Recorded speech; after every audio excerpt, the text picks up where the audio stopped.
गरिमा चौधरीको न्यायको लागि प्रदर्शनमा उत्रेका प्रदर्शन कार्यकर्ताहरूले एमालेकै झोले मतलब कान काट्ने दिदीलाई यसरी लखटेका छन्। एकैछिन यो भिडियो हेर्नुहोस् त।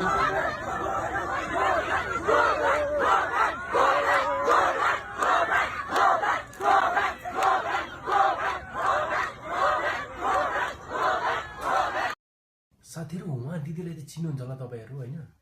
उहाँ दिदी चाहिँ एमालेको झोले है होइन?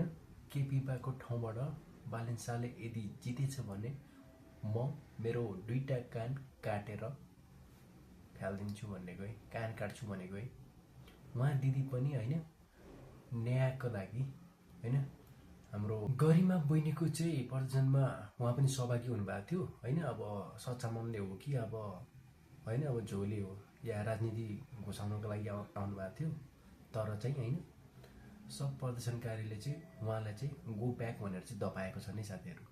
ल साथीहरू कस्तो लाग्छ यो? उहाँलाई चाहिँ लखटेछन् है साथीहरू। एकदम सही काम गर्नुभयो होइन? यस्तो कामहरूमा झोले झम्टाहरूको काम छैन क्या। सही कुरो के हो त्यो कुरो चाहिँ उठाउनुपर्छ है साथीहरू। ल त सेल्युट छ प्रदर्शन